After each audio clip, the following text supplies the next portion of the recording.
And welcome to Anime Amigos. I'm No, keep going. Just something. okay. I'm Calvin Atkinson, the Pokemon pun. I'm Reese, the Gundam Guru. I'm Ren. Okay, shut the fuck up. Hi, yeah. You got my application? Great, awesome. I'm ready to start whenever. Okay, what do you mean you're not gonna let me into this podcast? Look, I know it's not. Look. You've seen my credentials. You've seen the kind of stuff I do. I talk too much, and you're worried I'm gonna make fun of you. But what's wrong with that? No, of course I'm not. I just do that with these guys. Come on. You know I need to get out of this. You know I can't keep being in this podcast. I've been doing this for 8 years. It's driving me fucking mad. I mean, you've seen the people I work with. Like, no, listen, get your. Oh, there's 8 years. Yeah. Okay, that's just rude. That's just racist. Are you guys throw homophobic? Yeah, you're throwing homophobic. Okay, yeah, I'm not joining a podcast. So, okay, fine. Hi, I'm the Vanguard Vagrant. Ignore that. That was talking to my accountant. Yes, yeah. Totally not another anime podcast. I promise to God. So how is Keemstar doing? Well, Keemstar is for legal reasons, I cannot finish that comic pasta. No, that's not for legal reasons. That's Well, Keemstar is. Heavily edited. Hello and welcome to Take 2. So it's another 25-year celebration thing that we do every year. And we're all getting older. Yes. Yeah. So Yeah. So we're talking about anime that either celebrated their 25th anniversary. So anime that came out in the year 2000. Mm-hmm.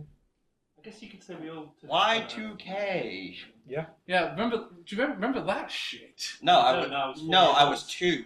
And I was 6. Cal remembers it. I was Because he was It 40. was before he got dementia. No, I remember I was. Come on, Reese. He was 76. I was 9 at the turn of 2000. Oh, that's a dementia again. Can't remember how old he was. I think he forgot a 0 at the end of that. I was not awake for the millennium. I asked my mum. I was in France. Were you? Yeah, so I got there an hour earlier than everyone else. So yeah, it's yeah. Time. No, because I remember. I am not obtained consciousness at that point. No, because I remember we went to Christmas and New Year's. We went to my grandparents in France. There was like extended family. I think that was the year when there was a hurricane and the tree blew down, so we all got blocked in. Oh shit. And my uncle yelled down the room, "Someone shut the fucking door!" I'm sorry, Red. Did you just say, "Oh shit, that's cool"? I'm so happy your family got stranded in a hurricane. But no, But I do remember that it all got sorted very quickly. Yeah. But I remember that was what we were watching Sky News, and it was like everyone was the countdown to Billion was like we were already there. Yeah.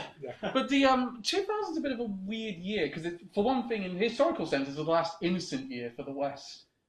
Because in some regards, yes. Yeah, because the economy's still doing good. Yeah, the economy is what I was thinking of. But there is an important thing in that year, the economy. Yes. But then we're about a year off the worst. Yeah. one of the So like everything kind of going to shit. But the anime industry was a bit of a weird one at that time because one of the things I noticed when I was writing my book, I noticed.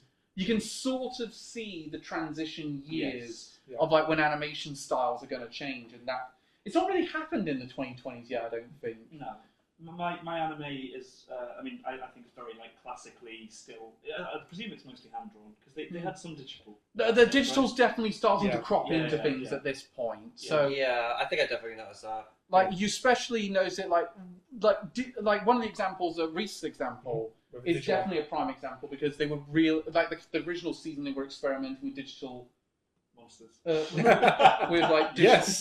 digital animation, and then they just turned it overload in the next one. Yeah, because it was traditionally hand drawn for the majority. Really? The only time we went digital was during the Digivolution scenes. I mean, where it's very computer generated. I mean, in my one, there were a couple of times where there was, I'm pretty sure, digital stuff, and like for example, when force fields were in, and when.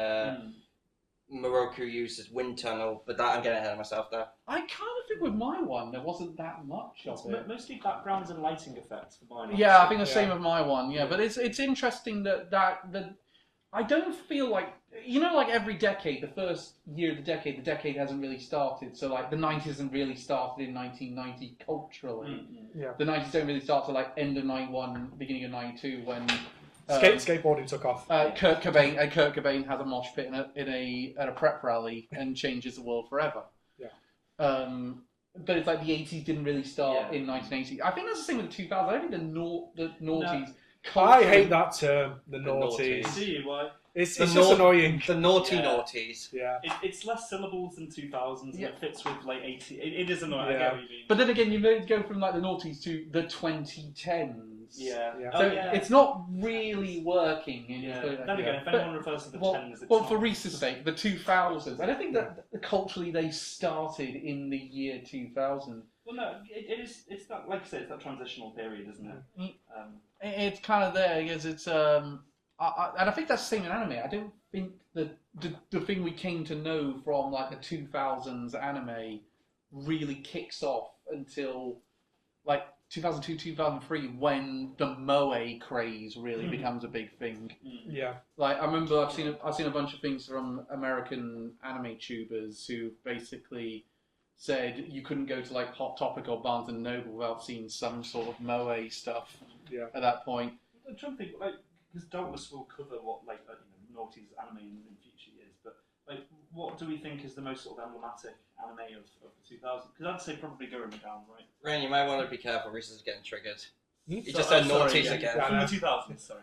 Gurren Lagann's a good option. But if you want to hit the casual market, I would say stuff like Lucky Star. Yeah. Lucky Star, a very good example because it's kind of the moe style's there. It's Yeah. more digitally and the color scheme has changed from the 90s completely. Yeah, it's more bright colours. When did Orin come out?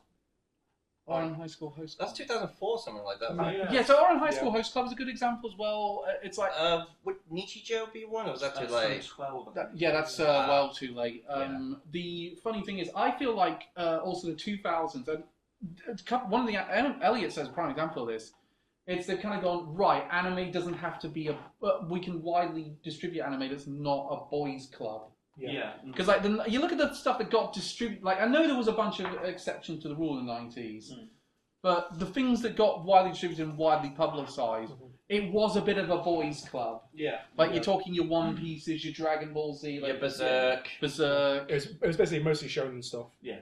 But it's a kind of a case of the 2000, the beginning of the 2000s. It's really like, okay, there's a massive female market that we're not playing enough to, that are going to be into this, and we're going to into this. And I think that's rather telling that one of our examples definitely reflects that. I reckon when we do this next year and we're doing 2001, that's going to get even bigger. Yeah, probably this will be an emerging trend, definitely. But one of the things I also found fascinating, and we'll probably come back to this later, I don't think I saw any fanfare for the 25th anniversary of any of these shows. Which is surprising. No, surely yours. No, and I'll explain why when we get to it. I feel like definitely for Reese's. Yeah, there was some mine, but not for the 25th anniversary. Oh. It was a few years ago they did a new sequel film that focused on the O2 cast. Yeah.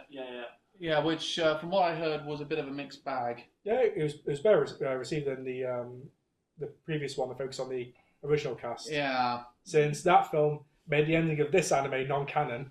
Right. Oh, for God's sake, pick a canon and stick with it, for fuck's sake. So, Pirates when engaged in fighting with each other. so Reese, on that note, your one was... Digimon Adventure 02. Right, so... we should specify. Yes. So this is the entire second cast that basically was meant to end the continuity of Digimon, but at least that continuity, and we'd start again with something new. Yeah, so after Adventure 02, we then jumped to Entertainers, which is a separate cast and dimension. Yeah, I think they're all set, apart from obviously when we gone back to the Adventure cast, they never really tried that again, where they did a direct sequel in terms of series. No, the only latest one was with Digimon Cross Wars. That then had a smaller sequel series called Hunters Who Leap Through Time. What was at the time? Yeah, and that was bad, but it did have the full anniversary lineup where all the other major cast and other Digimon came into this dimension. Oh, that one episode. Oh, It made no sodding sense No whatsoever. sense, but it was awesome. Crossover. Yeah. Like, it wasn't even like they had a sort of transition thing. It was just, I'm here. Yeah. What of it? Yeah, it literally is random camera cut. Old people just show up suddenly on screen. We're here now. It's also going to be quite weird because Takato knows Davis and Ty from the TV show. Yeah. And yet he's not surprised he's in the same room as them now. Well, it's not just that. In that episode, they get Ty from the original anime and bring him forward to Davis. So Davis is like, I know you. Why are you a kid? Yeah. Because Davis and him are around the same age when they start their several ones. Because Adventure 2, that was the other difference. Like, they had a high school setting this time. So Yeah, so it's a 3-year time jump from the original Adventure cast to the O2 cast. And they brought in TK and Kari are the only returners. Yeah, because they're the ones who were kids in the previous run. To clarify then, so it is slightly misleading because obviously it's called Digimon Adventure 02, but it's actually... Because it takes place in the year 2002, which was the distant future. Yeah, I was going to say, what's the technological leaps in those 3 years? The holograms. Not much, except YouTube's kind of been invented a bit earlier than planned. Yeah, and there's also more computer screens everywhere, because now when you go to school, there's a computer lab, whereas in the original days, pretty much no one had a computer. Yeah, which was brought up in Digimon the movie, where Matt and TK were looking for anyone with a computer screen. They had to travel to a local barber's miles down the road. To the song "All My Best Friends Are Metalheads, Metalheads" less than Jake. So that's like a huge plot point. Very good. Yeah, there's it's because it was Digimon does kind of come on the cusp of the digital age and internet going into wide usage. It wasn't there when Digimon first comes out. Yeah, and it wasn't really until we got the first film, Our War Game with Diaboromon, that actually parodied the Y2K bug. Since in that universe, Diaboromon was the Y2K virus. It's funny because I feel like that movie, when you go back to it, it's a better internet horror film than most of the internet horror films that have come out post social media. Yeah, because you talk about a kids' film where the villain gets access to nukes and launches them. Yeah. It's kind of funny because Mamoru Hosoda, who directed that one, liked it so much he did it again. That's Summer Wars. kind of a weird thing. Hey kids, you want to see Hiroshima 2.0? Yeah, literally, because Diaboromon hacks into the American government and takes control of the world's nukes. Yeah. And you know what? It reminds me of kind of like that one bit from Lazy Town. Hey, you ever seen the terrorist attack? No. Would you like to? Yeah. It's that thing of though as well. It was the one thing that made me go to Burger King because they sold the toy deal was done at Burger King and they gave you these really well made plushies. Yeah. But the adverts for those are great. So like they had, except for the fact they had a quite racist Japanese voice on it. But they basically said. They made the joke like Patamon, who is lighter than a feather, and it just drops down. And of course, not all Digimon require some training. That was every advert. It was like Gomamon was really heavy, or it was like they couldn't do the thing that they said. It said, of course, all Digimon require training. It was. Do you remember those ads? Yeah. And then from I remember a lot of the O2 ads because they did the transforming Digi-Eggs. Yeah. Since that's the gimmick at the start of this show. The gimmick is Armor Digi-Eggs and Armor Digivolution because the villain, the Digimon Emperor, aka Ken, who is so evil. One of his most evil acts, he kicks a puppy. That is despicable. And should be beheaded! I mean, they have to probably make it look evil to children, don't they? Yeah. So what's the worst thing a child can imagine? Like, and of course he had Wormmon, who was the best Digimon that whole season. Oh, Wormmon was so good. But how many episodes was 50. 50 episodes. Same as the original, right? No, the original was 54. Oh, damn! They cut the budget. But that's the other thing. Ken is the only good villain. Yeah, once he gets redeemed, the show really runs out of gas because after him, they bring a new villain called Okinawa, or that human. He just looks like Frankenstein for no reason. Just walk around, he's just evil. No, I bet better. I saw before they transitioned Jaisu Otaku's video on it, and it looks like Tommy Wiseau. Actually, yes. He really does look like Tommy Wiseau, and it's honestly, as soon as you see it, you'll never be able to unsee it. I'm going to have to get the image up for Elliot and Ren. Because he looks like Tommy Wiseau with an iron deficiency. You'll have to put it on screen during the video as well. It would, but that would require more editing, which he can't be fucked to do. That's true. Yeah, because I forget what his name is. It's like There it is, Yukio Okawa. That's it, Okawa. That's it. Oikawa. Doesn't he? He does look like. Oh, hi, Vmon. Yeah. Yeah, no, seriously, he looks so much like Tommy I Wiseau. love that. I kind of love that. I really want to dress like that. And so he becomes the main villain for the next arc, and he's evil because his own Digimon died. Oh. So he decided to screw over the rest of the world. I love the fact doing it. he doesn't appear until like Ken. He kind of gets redeemed around episode 26, 27, doesn't he? Yeah. He doesn't appear until episode 38. Like I know they set up like Mamemon and Arukenimon. Do they do a Digimon Adventure remake where it's just mostly filler for that bit? You've got 420 notifications on YouTube. I know. I've No, got. it's just 420. I know, it's weird. No, oh god, it reminded me of one of the stupid codes we do to match up with each other at Pokemon. We always do like variations on Boogs, like 808, and one day we just did 42069. Nice. That's the code. We are childish. So second half, this guy's the main villain. Yeah, he appeared in the Christmas special. That was his first appearance. Yeah. Yeah, Digimon Go Christmas special. That. Yeah, they can't because they did that. Wasn't that one of the fillers where they went? Did they play that episode actually on Christmas? I think they did. Yeah, I think so, around the time. Okay, good, because I did do a My Hero Academia where they did a Christmas episode complete with Christmas song in fucking July. At least that one they had an excuse of the manga lined up. Yeah, but did they have to include the song? Yeah, that's fair enough. But the point I'm making is though he's not really much of a presence after that point. He's kind of a weak villain. Yeah, well, he's a weak villain because Moemon and Arukenimon are his henchmen. But then we found out this guy was also possessed like Ken was. Yeah, no. So, but instead of being possessed by the dark spores, which is like basically evil COVID, he was possessed by the spirits of Myotismon. Did he? Was the World Adventure thing they did where they went globe-trotting? Yeah. Was that prior to his appearance or after? That was during it. God, I hated the Christmas special as well. Yeah. Because that was the one where they confirmed that Sora and Ty had split up. Yep, and I saw and Matt together. Which makes no fucking sense. Given his design, I quite like that he's possessed by Myotismon because he does look sort of vampiric. Oh god, I hated Myotismon coming back. You know that sounds weird because I said in the last one Myotismon is my favourite Digimon villain. Yeah. But he's only in there for 2 episodes. He's got nothing to do. So basically, the return of Myotismon is the rise of Skywalker. Somehow Palpatine returns. Yeah. They needed.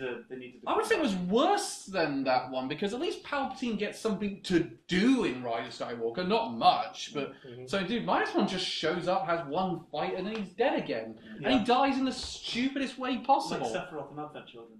Yeah, see, again, at least Sephiroth died in a decent manner in a fight against. No, he didn't have a load of kids shine light bulbs on him. Yeah. I mean, hey, if it works in it. Yeah. My least fit. My sensory sensitivity. Also, I'll be honest, something on this one. Yeah. I don't think Davis should have been the main leader of the team. I really think I've said this on numerous occasions. It should have been TK. Yeah. That would have been the perfect connection from Adventure to Adventure 02. Yeah, but of course, for some reason, the main protagonist always needs to have a link with fire for some reason. So, because that happens in every season. What do you think of the Have goggles apparently. Yeah, because that's actually a fan term called Goggleheads. Goggleheads, where every protagonist has to have goggles, except the protagonist of season 5, Digimon Savers Marcus, who is supposed to be 14, but he looks like an actual adult. Remind me, did the protagonist from Ghost Game have goggles? Yeah, he has goggles. Okay. No, but the thing is, as well, it's actually now Takato gets Guillaumon on side. Basically, look here, and he's goggles. It's like Digimon's obsession with goggles and belts, isn't it? But That's and also, I want to say I've never seen because it's supposed to be because they both play football. Yeah, I'm not calling it soccer, but I've never seen. Where's goggles? We're playing football. To be fair, actually, someone in my karate class does wear goggles when she fights. Yeah, but that's not football. Yeah, my eyes see goggles do nothing. I mean, surely, if anything, the ball will be hitting your nose first. Yeah. Especially with me, I've got big ass nose. Yeah, no, because I do know footballers do take out insurance on their face because it's their likeness is a big selling point. Because if you think about how much they get paid for, like the cover star of each of the FIFA games, how much they get. I get when I had a goatee. I used to get compared to Zlatan Ibrahimovic all the time. So I'd go out in Liverpool or to the gym or something, and people would be like Zlatan. I don't know who that is. I don't watch football. No, I think one of my weirdest ones was I got the weirdest one I ever had is I got mistaken for the guitarist from Sabaton. that is a likeness, though. Yeah. Bring us back, please. Right, so most one back is a very weak villain. But overall, though, I think this was good, just not as good as the original And series. they tried to tie it in with the original, with Ken's Dark Spires being some sort of extension of the Dark Ring and Dark Gear technology. the Dark Gear technology that Devimon set up. So, but and oh boy, they shoehorned Devimon back in. Don't forget. oh god, that was it. Remember this guy? And of course, Yeah. the plot point that never got answered until the Try movies, the Dark Ocean episodes. Yeah, that's the most infamous one. That's the one inspired by Lovecraft with the shadows over Innsmouth. Ah, cool. But So Corey gets taken to an alternate dimension, where it's the shadows of Innsmouth with sea monsters. where they basically and TK has to go save it because they had to sort of like take this ship as far as they possibly could before sinking it. Yeah, and they prepare to mire off to the Digimon equivalent of a Cthulhu called Dragomon.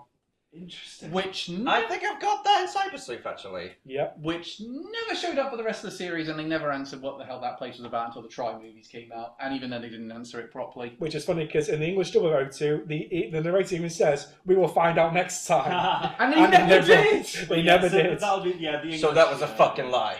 Yeah.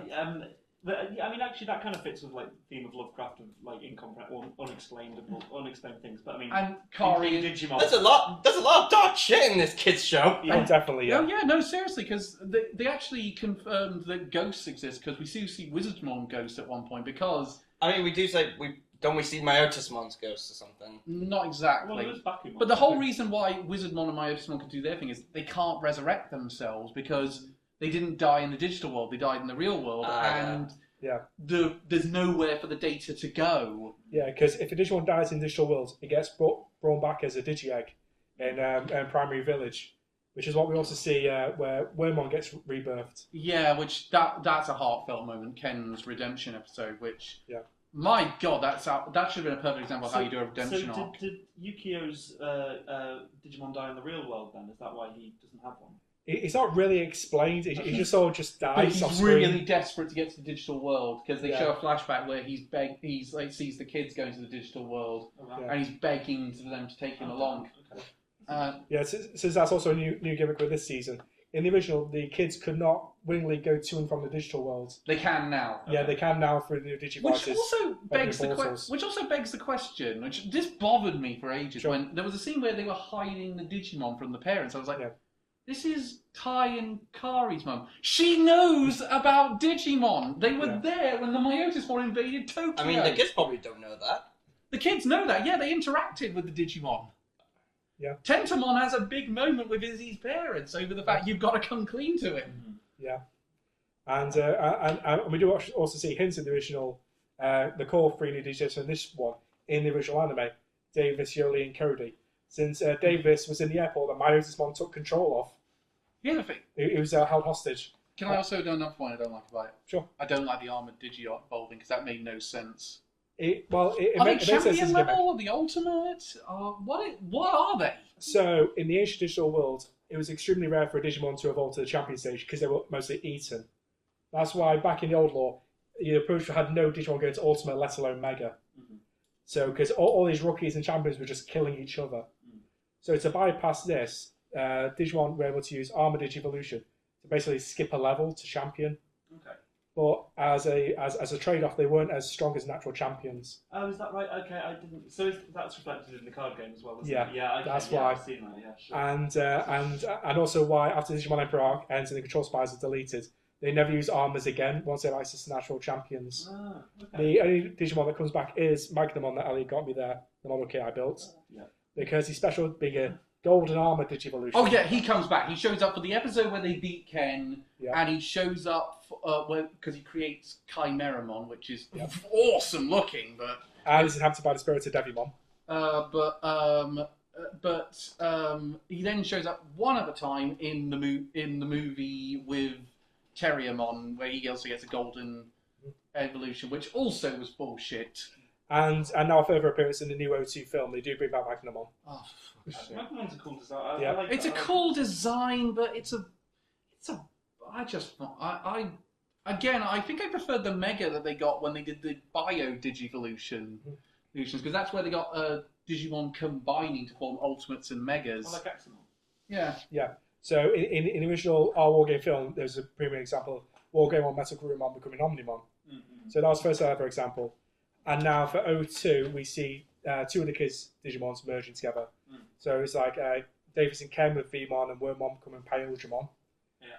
Yoli and Kari with Hawkmon and Gatomon becoming Sylphimon. And then Cody and TK with Angemon and becoming Shakomon. Surely Don't XVmon and Stingmon have a fusion? Yeah, that's what I was referring to. Yeah. Okay. It's XVmon, Stingmon. It's a champion version. The only reason it's still Gatomon is a champion level Digimon. Naturally. Yeah, because all your partners are rookies that, through the power of emotions and friendship, are able to Digivolve. Whereas Gatomon pretty much had to fend for herself in the original anime. And that's why she Digivolves. They weakened her at the start of the series by getting rid of her tail ring. Apparently the tail ring is what makes her a champion level. Yeah, so that is actually part of Digimon lore. That's called a Holy Ring, which a lot of Holy Digimon have to boost their natural powers. Digimon is complicated. Yes. Very complicated. It's fun, like, it's easy to, I think, underestimate. Like, you know, it's just like... How complicated did they have to make this, though? Because, like, most of this stuff is in other stuff. It's not in the main series.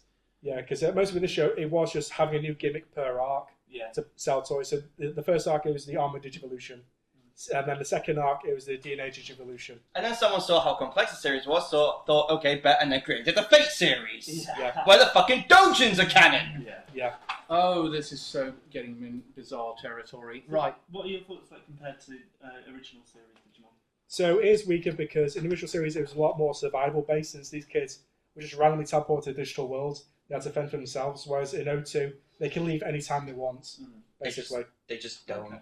Yeah, so a lot of the travel, they do have an adventure in digital world, then come back. The next week they go back in again. Like they had to, like when they were doing the really extended jump to deal with Ken once and for all, they had to sort of come up with an excuse for why they were going to be gone for so long. Which is weird because it doesn't make sense, because they proved in the previous continuity that time in the digital world is way different to time in the real world. Well, that got resolved in the original anime, because once they killed the Dark Masters and Apocalypse, time got an even pace with the real world.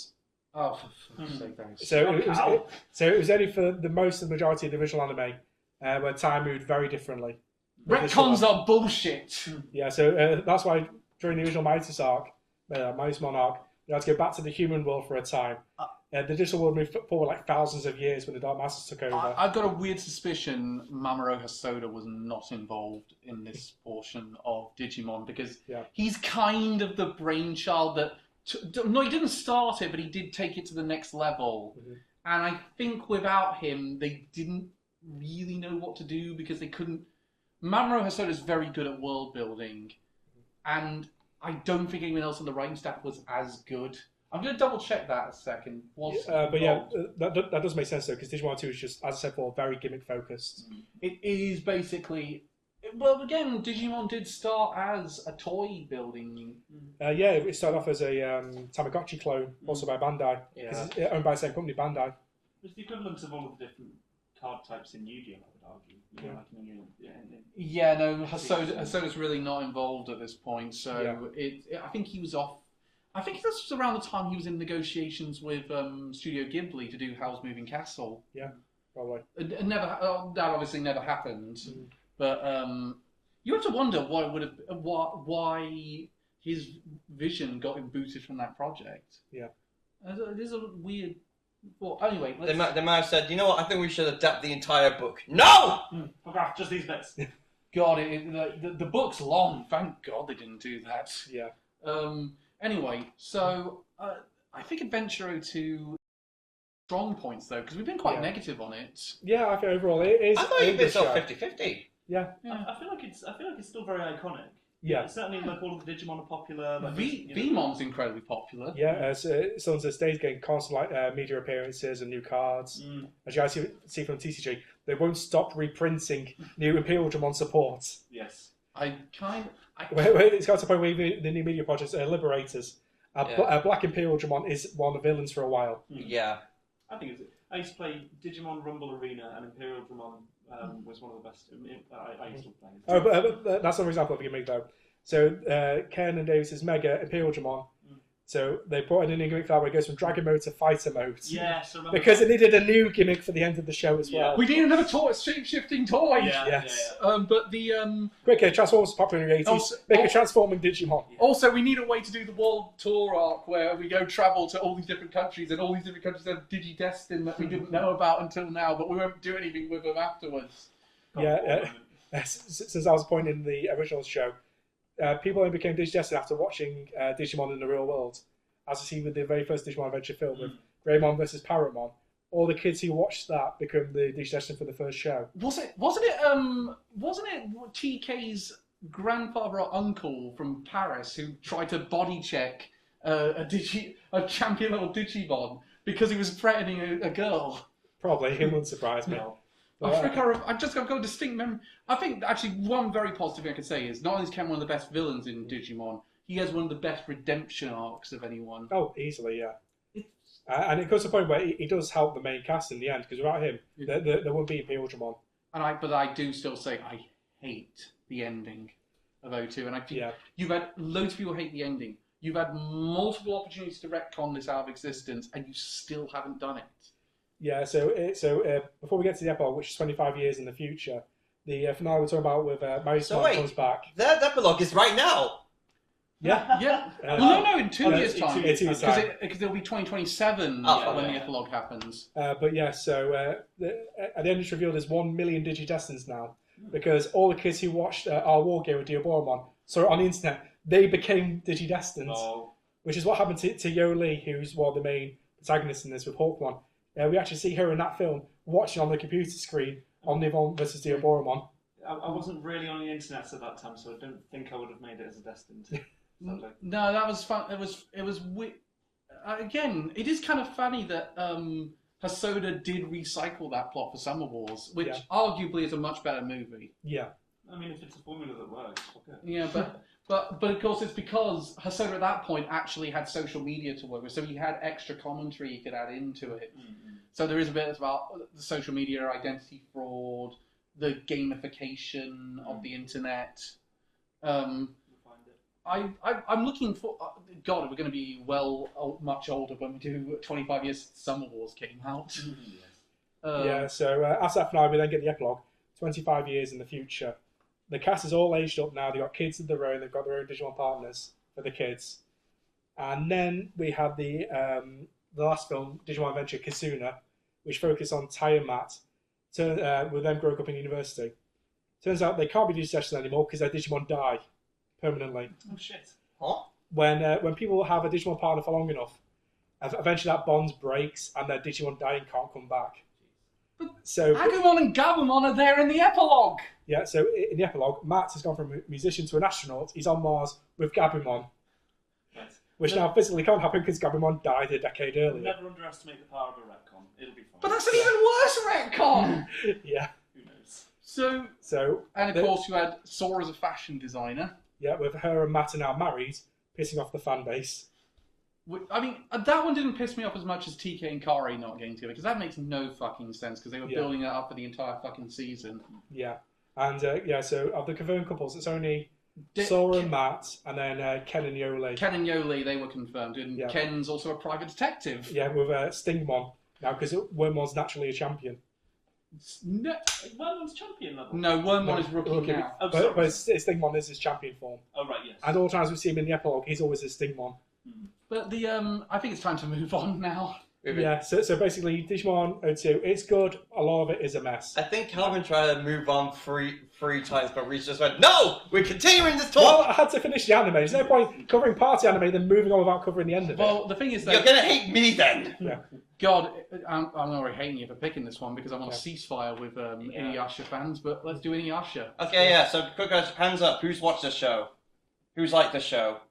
Okay, Calvin, what's your problem with it? Oh God, Kagome is my big problem with it. Is Kagome the main character? Yeah. Okay, well, I'm about to explain it. Basically, the story is Kagome on her 15th birthday somehow falls through a well and ends up in rural Japan, Okay. And while there meets a half-demon, the half-demon Inuyasha, who 50 years ago, had been trapped on a tree by a sacred arrow for 50 years after he tries to steal something called the Shikon Jewel to try and become a full demon. Okay. And someone who he was good friends with, Kikyo, who Kagome is a descendant of, ended up, they ended up getting into a tiff. It's an isekai. Yeah, Sort pretty of, much. except she can go back and forth at will. Yeah, she goes back and forth consistently throughout the series. Which is just like Digimon. Yeah. It's Hey! yeah, it's same It principle. fits! Yeah. So, and during the, I think the second episode, Inuyasha one of the two accidentally end up breaking the Shikon Jewel, separating it into shards, and now they have to try and find all these shards, all the while all these other demons throughout the world are trying to find all the shards of the Shikon Jewel. And he's under her control because he's got a dog collar on. Literally, she tells him to sit, and she just face plants into the floor. It's not full love hate, but it's still a little toxic. It's funny. It's done in a funny way, I think. Sure. Yeah, I still don't really like it. It's sort of like funny for the time, but if you think about it, maybe like It's not not aged incredibly well. I do say it's done as kind of like a humorous, bit of a humorous way. But Yes. I like how. What is it about Kagome you don't like? She's just such a whiner, constantly like, shut up. It's the same reason you dislike Shinji. It's same reason, yeah. Okay. She's not much of a whiner though. Honestly, it's just... And also, if you're gonna give that title to her, give it to Inuyasha as well. Oh yeah, no, he's a problem. They both whine and get into arguments a lot. No, it's one of those. I don't like the main relationship because I find them quite toxic with each other. I don't. Maybe I need a rewatch of it. It's more fitting of the time, and also you say that you like Ranma half. Yeah, but and that's essentially the same kind of relationship. Yeah, which is why minus the dog collar. Which is why I'm considering going back to it and maybe seeing if it's worth it now. But but the thing is, it is like a very. I think they did a little better. It's a very reluctant start with those two because they're essentially forced to help they are essentially forced to help each other. I think Akane is a better lead than Kagome, though. I think I'll say that one. It is the same author, I should point out. Yeah. As Ranma one half. Yeah, they are. It is done by what's his name again? Google. I've got the page up. One sec. Go faster. Takahashi Rimiko.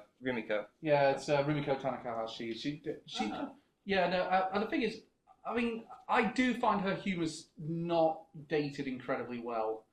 If you really look at it, I mean, again, this is a very 90s, sort of early 2000s series. You can definitely tell that. But I really noticed it when I saw Ura say Yasasura, because that one's aged horribly, and that is well. Actually, I will say something nice. That is way worse than Inuyasha ever is at its worst moments. But Inuyasha was I mean, I like sort of how there are multiple layers to the story, and like there's all seen. And like every sort of storyline seems to tie into one another pretty well. Yeah. Like Setshomaru, Inuyasha's brother, wanted to fight Inuyasha so he could get the Tetsaiga Inuyasha sword. And it is, which in all fairness, is a very powerful sword. So what shows is this similar to? Well, obviously it's the same author as Ranma one half. So so it's similar. So it's kind of the relationship dynamic is kind of similar. It's it's kind of just a general fetch quest sort of journey which is why it's 167 episodes for the first season. Wait, how much of it did you watch? 52. Okay, so 52, yeah, wow. Yeah, I didn't watch the entirety. And then you got to watch the movies, which I'm not sure which ones are in canon. I don't think any of them are. There is a sequel series, which I think just tells. Yeah, it's called Inuyasha: The Final Act. Yeah, just tells of the final story. That's only 26 episodes. And then there's a sequel to that with Yashahime. Yeah, Yashahime, which is also pretty good. Yeah. Which I think follows Inuyasha and Kagome's daughter. As well the characters. Yeah. This is one of the shows that I've always known about and I've seen as iconic because, like, fairies. And it's but you always see people dressed up as cons, or maybe used to see more of it, but people, Yeah, and I think it is a good series. I do think it's a lot. Put it this way, my attitude to it has softened over the years, but I think I do the side cast. I think is also pretty good. There's Miroku, a sort of a monk who's kind of skeevy because he lusts after women and like cons a lot of people. Again, He said, the way they rest in a lot of hotels is him saying, "There's a dark miasma cloud hovering above your hotel, and I can fix it for you, but you have to give us room and food for the night." I think out of Again, it is always done for fun. Yeah.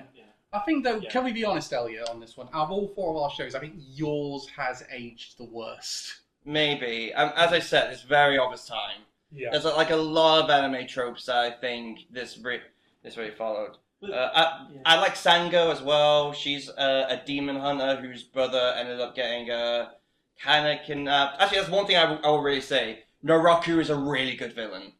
Naraku is a great villain. And it's also, I kind of like the fact it's an action show that is aimed at women. Like, you don't get you don't get a lot of those. Yeah, like it sort of like really focuses on Kagome and like a lot of the sort of romance between her and Inuyasha. Which takes fucking ages for anyone to have. Yeah, I'll say this now. There's one thing that kind of annoying. There's a bit of annoying. They do get in a lot of arguments, which forces her to go, which makes her enraged, go back to her own world.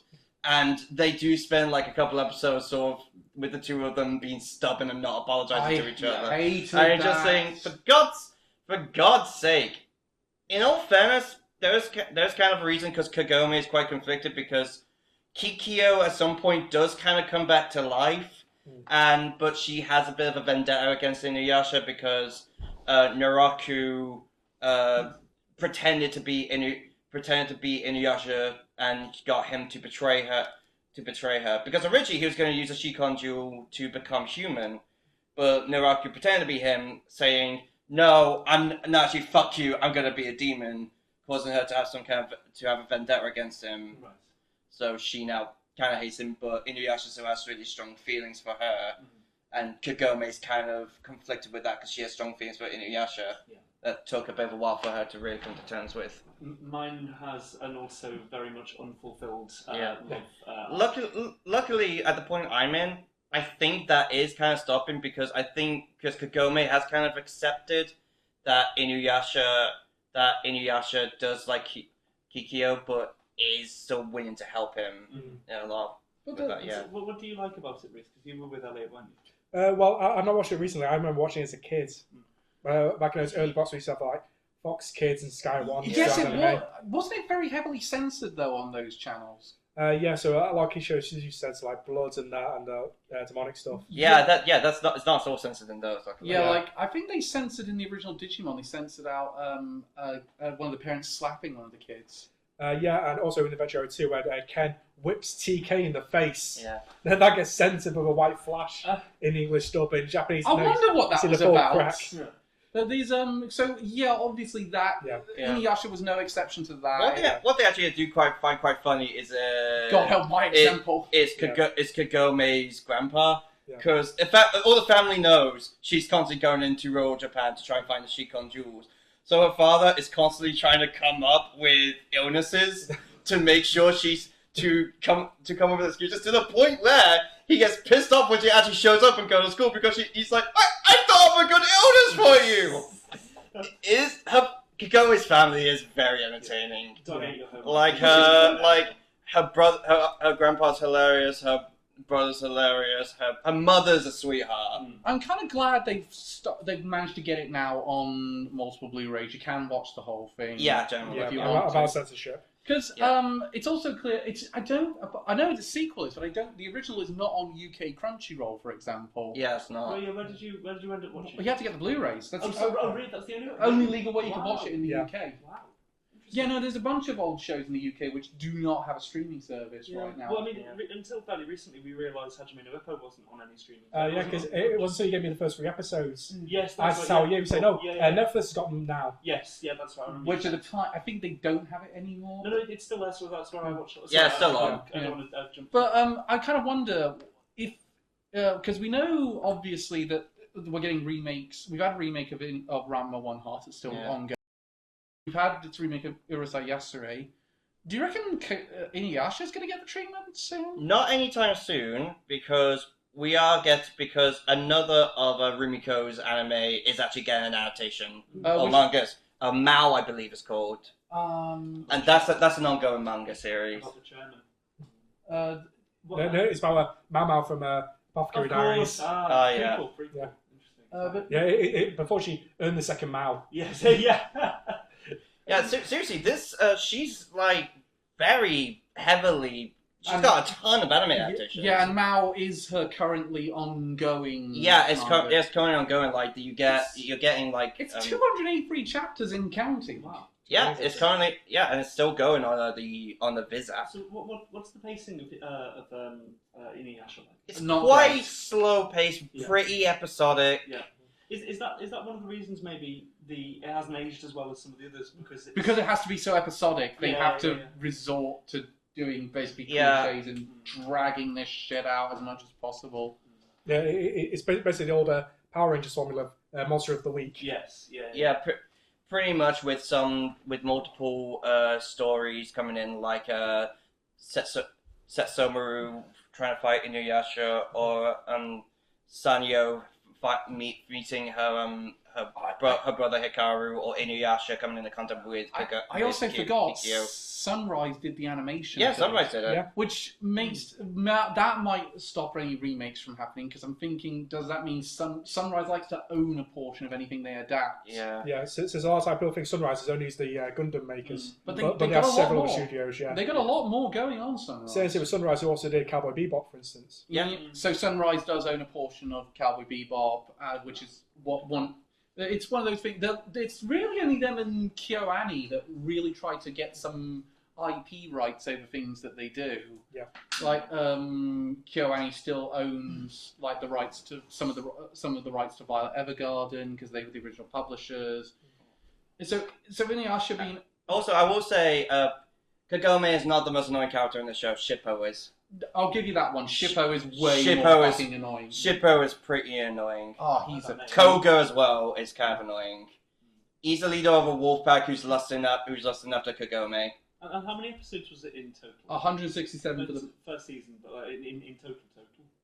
167 plus the 20. 167 total for the original series. Sorry, so that's what you meant. Season Yes. 1 is like Yeah, round from Yeah, 2000 but to each of 2004. these DVDs have like I think 26, 27 episodes. Okay, yes. Like that disc goes up to episode 52. I assumed this was like, not One Piece length, but I assumed it was longer. I don't know because The manga's like over 400 chapters. So given the length of it, like impact wise, I'd say this is it's ingrained, isn't it? Yeah, I think it is because it is was really in the anime zeitgeist in like in like 2000s. It's funny because your one has the iconic original OP. Yeah. Mine and Reese have the iconic dub OP. Yeah. Well, that being said, I Want to Change the World is a huge opening for anime fans. Yeah. Whereas, like you compare it, like Digimon Adventure 2 had a crap opening in that Japanese. No, the Japanese one originally, Target, was actually pretty good. Target's fine, but it's no Butterfly. No, that's true. I love that sentence. It is also true, though. Yeah, no, but to go back to Elliot's point, it is rather telling that Inuyasha has stood the test of time. Yeah, I mean, I think like it is.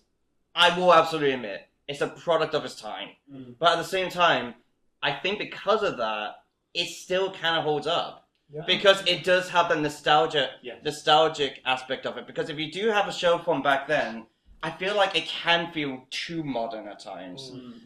But I feel like this is so 2000s and 90s.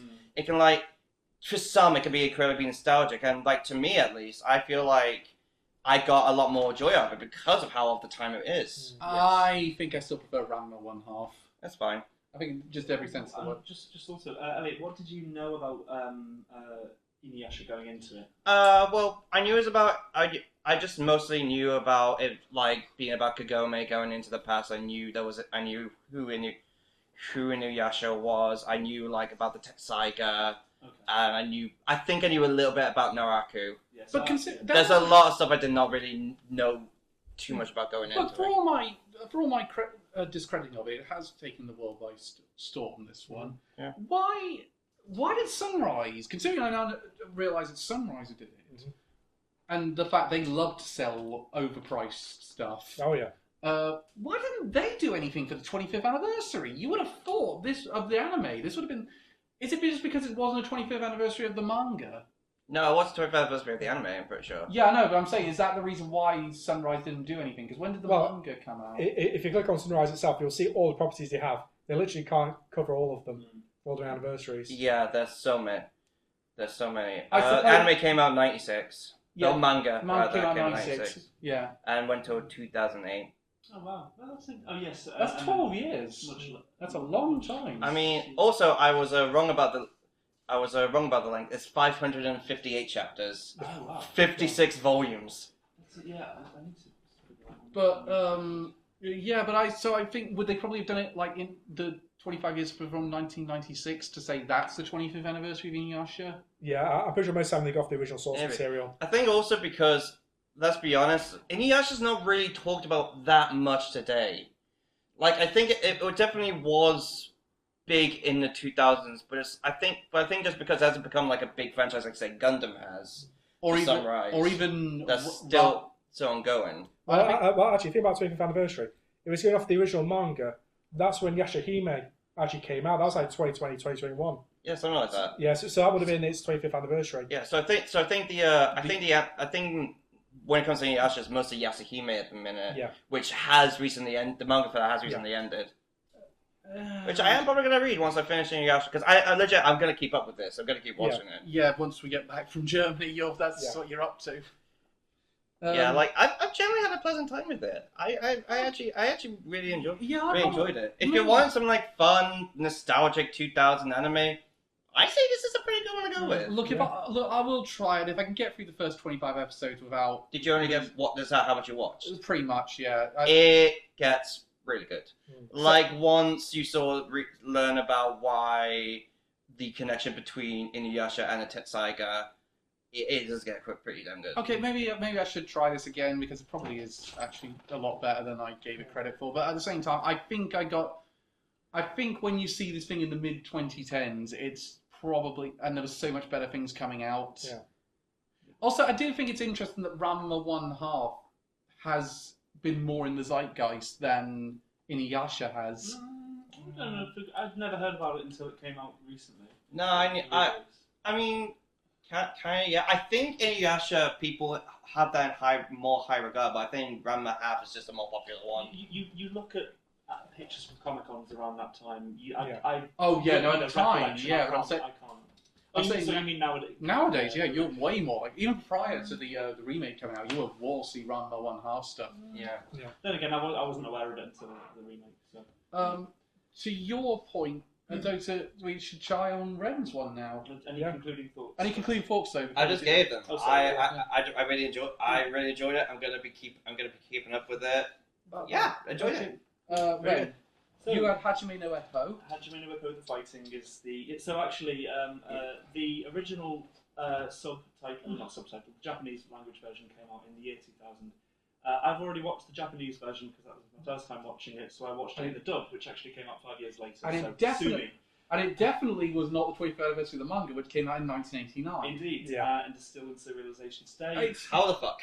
1,491 chapters in counting. Yeah, like we make the joke about One Piece never ending. Yeah, that's never going to end. So actually, if I'm correct, yeah. So it's pretty much this: One Piece and Detective Conan still going. Do you know what's amazing? My first exposure to Hajime no Ippo was an AMV. Same actually, yeah. Because there's a person online who does AMVs for all the epic rap battles of histories, and they did one for Michael Jordan versus Muhammad Ali, and they used Hajime no Ippo for the Muhammad Ali insert. Yeah, only you will watch AMV of epic rap battles of history. It came on my timeline. I went with it. Whereas back in my day, we had Linkin Park AMVs to Dragon Ball. Yeah, we were happy. Linkin Park was every fucking AMV when things started. You know what? You say that. I just did discover Star Set from a Death Note AMV. Oh really? So I'm just trying to figure out where the so it's a 75 episode original series. Yeah, and I think it's like an OVA/movie that like bridges the gap between sort of 1 and 2. Yeah, I know. I've got the information here. But it's actually dedicated to one of the side cast members. Yeah, this is basically the history of the anime. So you had the fighting, then you have the DVD special. Yeah. And New Challenger. TV special. 2009. No, TV special, an OVA in 2003. Yeah. Then they have the sequel in 2009 and season 3 basically. and Rising, which is Rising a remake? No, it's a continuation. Yes. Yeah. So I was just trying to Google then where the original anime ends. If I'm correct, it's about chapter 570. Yes, there's a really good website for that called Where Does the Anime Leave Off? That's useful. I'm gonna look They have like an alphabetical order of all the anime they've covered, and they update it when a new season comes out. Could you Google that while I'm talking? Sorry.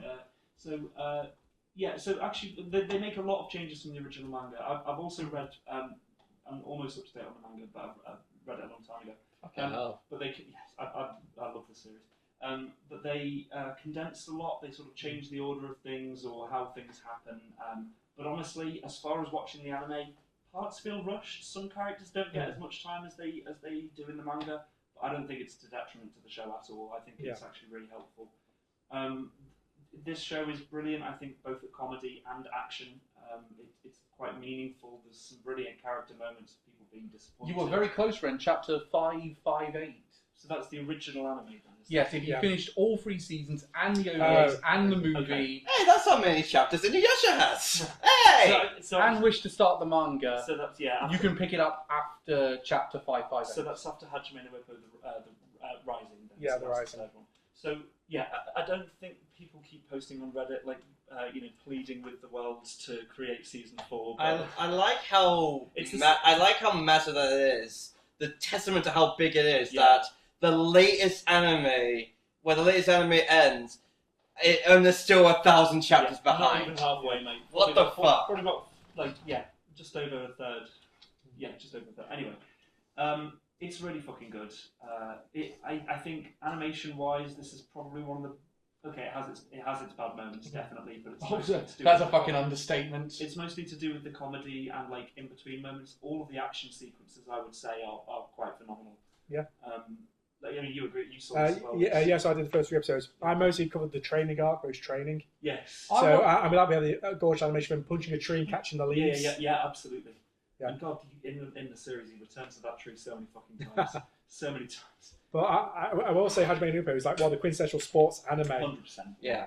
So I originally found out about this show because it must have been around the time I was starting with GCSEs because I finished Dragon Ball Z rather than revising. Of course. I started watching Naruto and Bleach and One Piece. Rather than revising. Rather than revising. How well did you do in your GCSEs again? Not bad actually, surprisingly. It So- was my A levels that fucked me up. Same. But it was a gig up video, and it was about like just popular anime or anime that he liked, and I was like, this looks fucking sick. So I blitzed it and became obsessed with it, and still love it to this day. I'm gonna get your shirt, by the way. It says it was my A levels that fucked me up. Well, yeah, no, Just an arrow. Yeah. Pointing at your head. Rather than it was me. That No, fucked get up as my a A-levels. tramp stamp. Yeah. Forehead. But yeah, so Ippo is a high school student. He's bullied early on. He's very timid, and but his mum owns a sailing sort of fishing business, so he takes people out to do fishing in the sea. As a result of this, it's given him like very strong legs. He's got like good stability. He's strong. He also trains by punching fish. Yes, yeah. Because we've got to outdo Rocky in some fashion, which this is a blatant rip-off of. Yeah. Well, inspired by. Yeah, no, it's inspired by. Certainly inspired by. But yes, so he. Where was I going with that? So he gets bullied, and he comes across this fighter Takamura, who is like 8 foot tall in anime standards, and none of these people are in the weight divisions that they actually are classified as, because they're all fucking muscle bound freaks. I should explain. Ren actually has trained in boxing in the past. I have previous, but it's more. And he did one fight and he won it because his opponent tore their shoulder out mid-fight. Yeah, so he won on a technicality. So I just thought his whole way home, he was basically going that Simpsons reference. Default! Default! Default! Default! I was the only person to win before the timer, actually, because of that. Anyway, Yeah, so he comes across this boxer, Takamura, who is just like obscenely strong, and he says like, I want to be like you, I want to be a boxer. And that's how the arc starts. He's got a rival called Miyata, who's sort of like... of course he does. Yeah, so he's a rookie, but he's also like a prodigy sort of thing. And the whole sort of narrative is almost based around... It's kind of like Naruto Sasuke thing, like, you know, they're destined to fight again.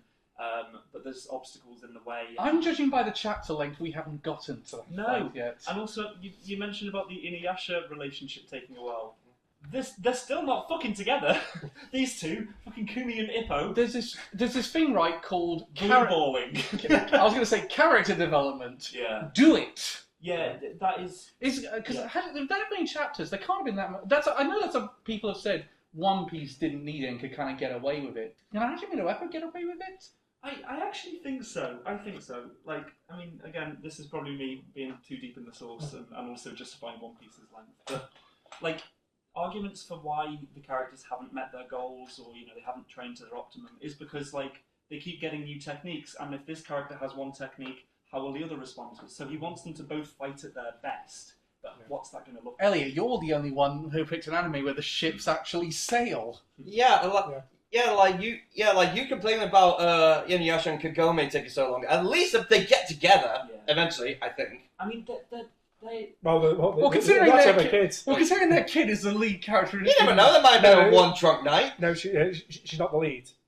Their daughter. She doesn't come in until several episodes into Yashahime. Yeah, but she exists, so I think that suggests that.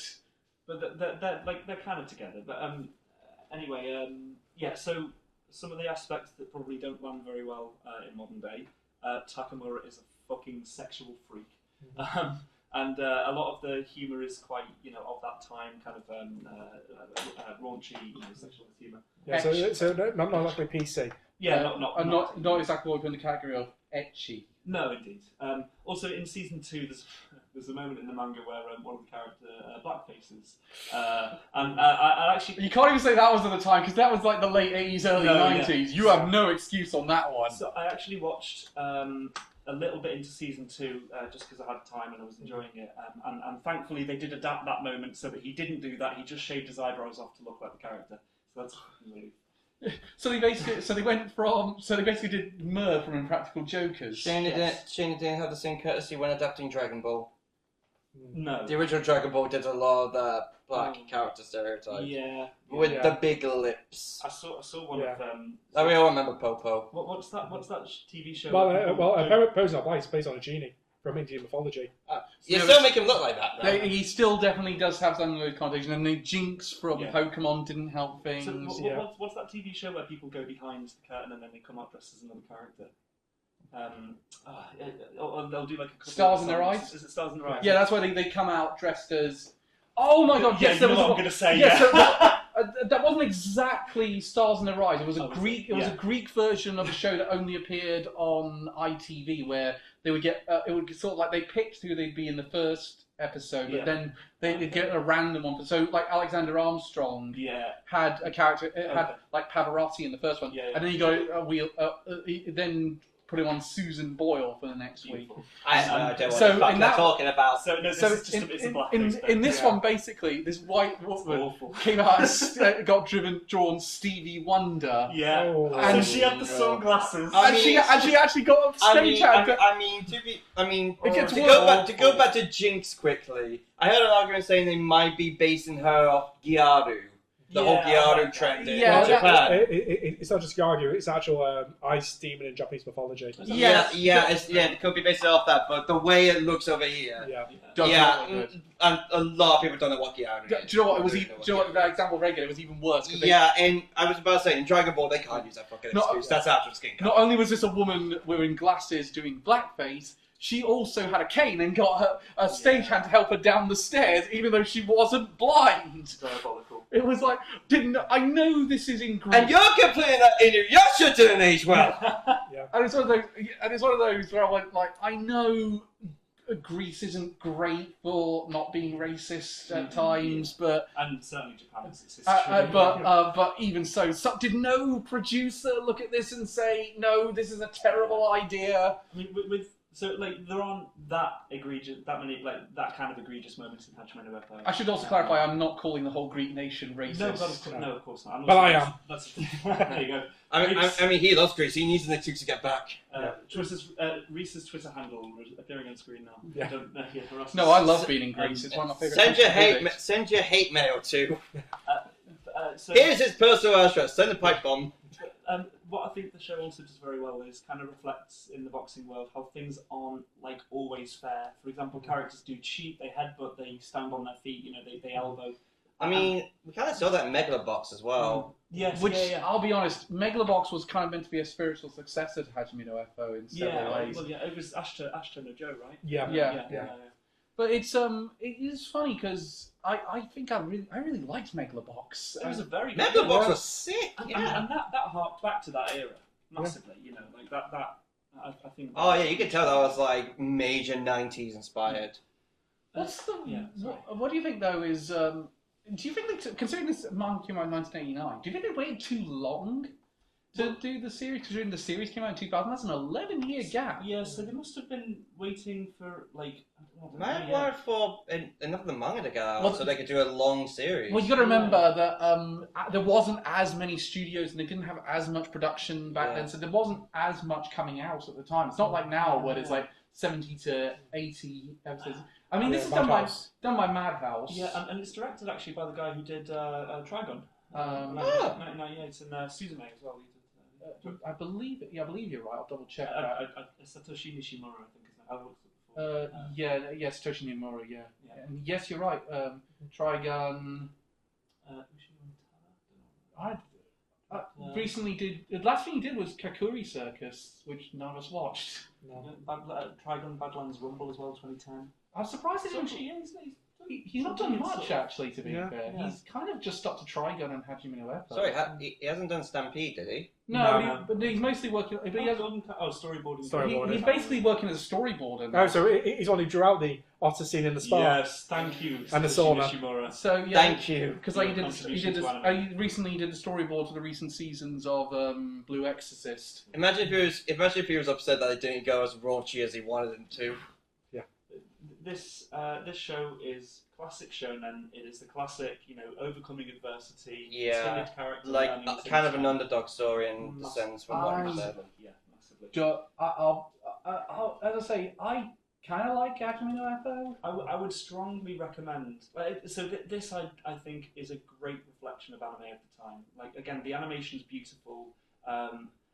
Because it's still set like 1989, so all the technology is that no one has phones and stuff or printers. I'm begging this computer at all times don't. Yeah, it's kind of my same argument with Inuyasha. Yeah, like it's perfect sort of representation at the time. And it's because none of the characters or very few of the characters have videos of each other's fights because you needed to actually bring like a setup for a video camera at the time or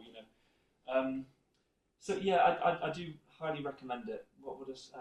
Any questions there? Or should just no, I'm good on that front. Good. No, yeah, it's one of the best sports anime of all time. Yeah. I would imagine if we didn't have this Haikyuu and all them would never have been as had a chance to get that big. I think. Which came out first, Slam Dunk or Hajime no Ippo? Oh, I don't know. Because I know Slam Dunk's old. The basketball anime. Yeah. I mean, maybe actually. Anime-wise, I'm not sure, but I think Hajime no Ippo was first manga-wise. Slam Dunk manga 90 to 96. Yeah, just short. Slam Dunk comes out in 1990. Okay. I mean, I don't know when the first year of it. Anyway, but sound design phenomenal. The impact of the punches is brilliant, and I think that's what Haikyuu borrows a lot from, the impact of the balls and the instant movement and plus, whenever a character falls to the ground, they're going to have an extended flashback and realization of why they're fighting and why they get in the ring. Well, it was also good for how accurate it was with proper boxing techniques, like the Dempsey roll. I got popularised in the West because of Hajime no Ippo. Absolutely.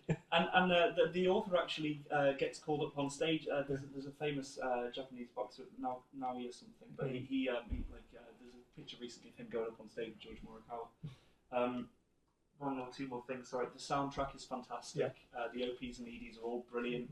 That era of I agree. punk grunge, and it reminded me a lot of the Naruto OPs as as well. Which one specifically? Well, generally like Haruka Kanata, that kind of thing. Yeah. It's all that that Rocky vibe. It's really cool. It is pretty interesting to think we're 25 years off that coming out. Yes, I mean, seminal show. I'm continuing with the manga because I've started watching it again. So. Yeah. So in my case, we have Yu-Gi-Oh because I ran out of things. Yeah. We picked all the good ones.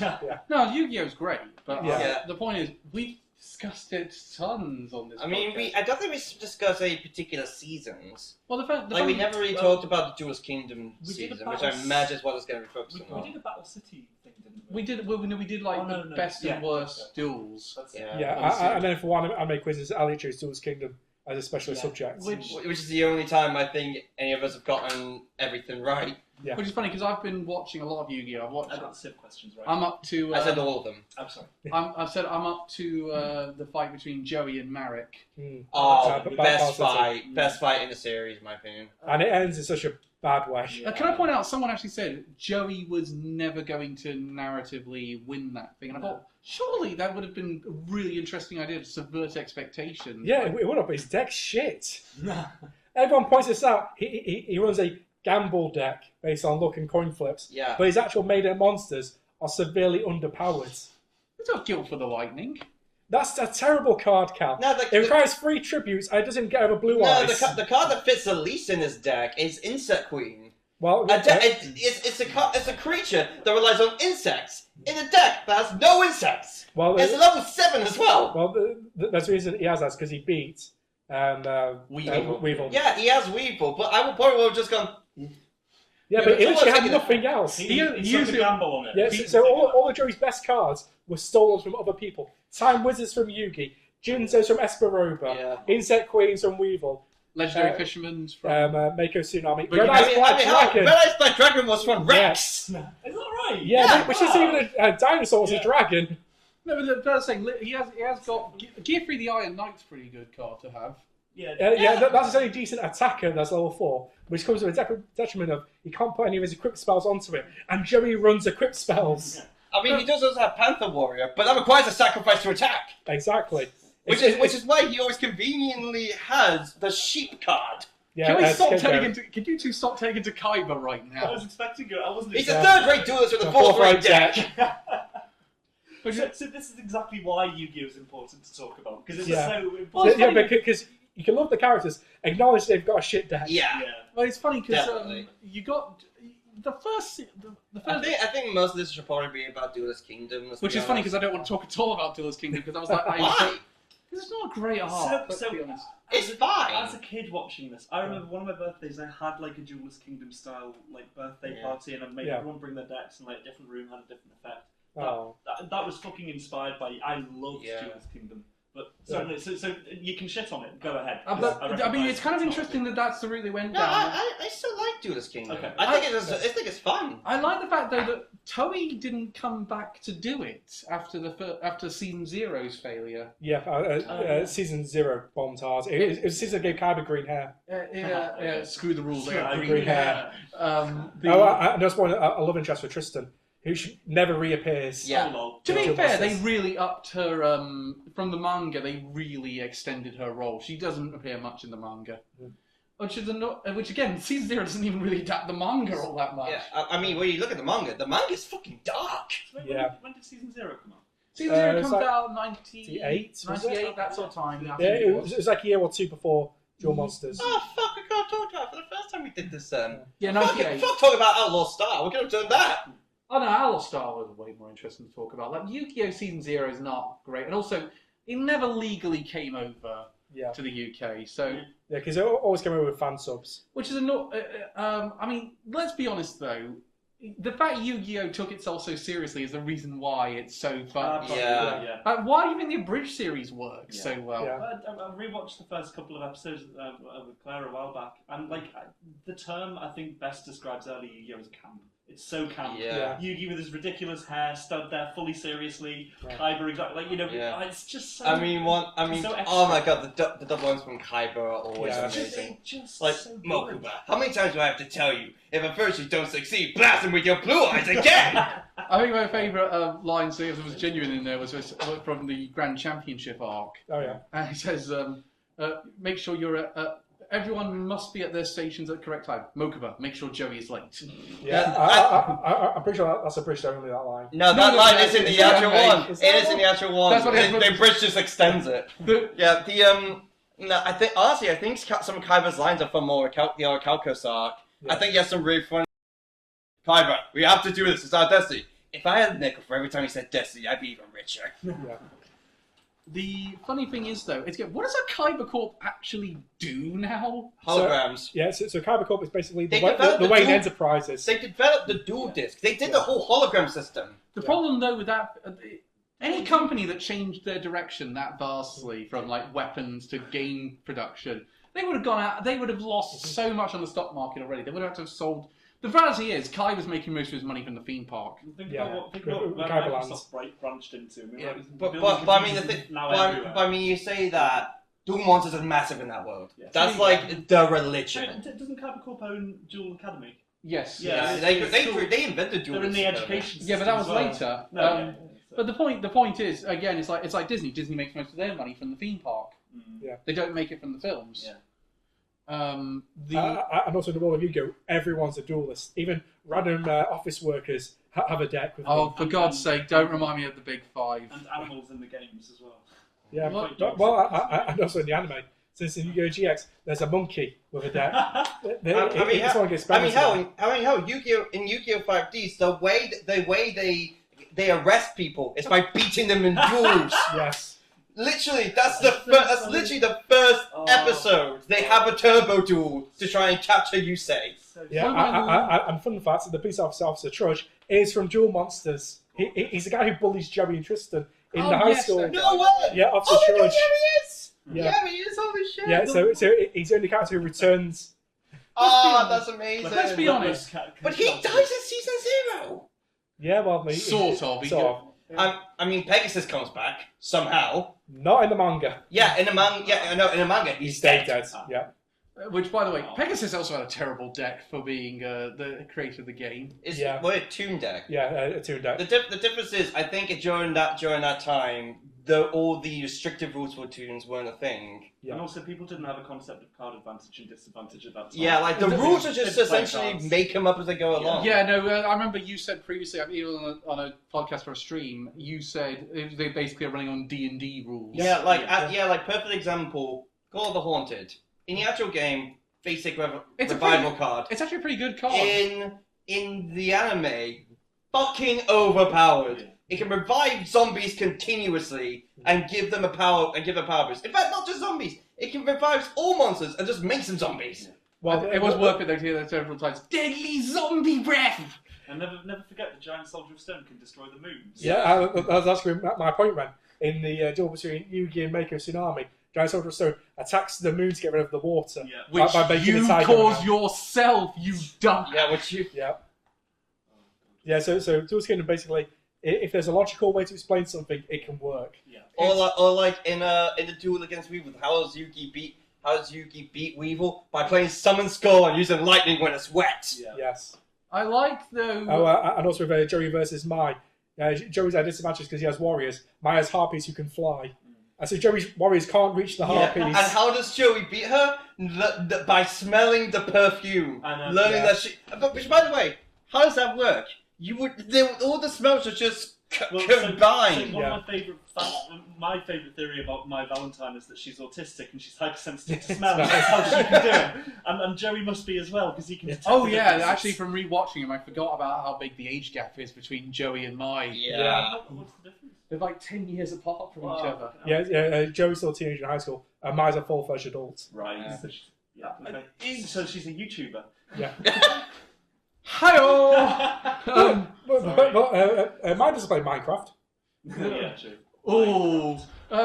For legal reasons, we won't elaborate any further on that. Any connection to persons living or dead is totally coincidental.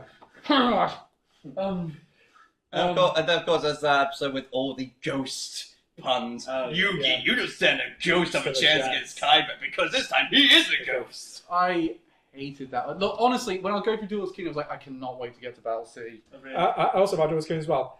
Yugi technically loses to Kaiba because Kaiba threatens suicide. Yeah, he he loses. does. Because he stands on the battlements of a castle saying, Yugi, if you finish me on this duel, your attack will knock me over these battlements and I will die. No, in the dub, he says, the attack will cause a wind, which might knock me off. Meanwhile, in the Japanese dub, it's literally just, if I lose, I jump. I might try that in a tournament.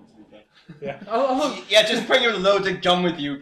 Yeah. Sure, you want me to lose now? Make me lose my final life point. Anyway. Just go, it's worth it. Oh, do you know what? Genuinely, I found about this. The guy who developed Oculus Rift, and he actually created blueprints for a headset that would kill the wearer if they died in the game. He literally made Sword Art He Online. genuinely tried to create Sword Art Online, yes.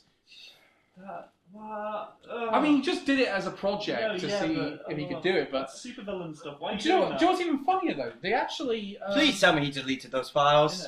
Do you know what's even funny? Well, Facebook probably hasn't because he sold... Because it's Facebook. He sold the Oculus Rift to Facebook. The MetaQuest is essentially the Oculus Rift now. Yeah.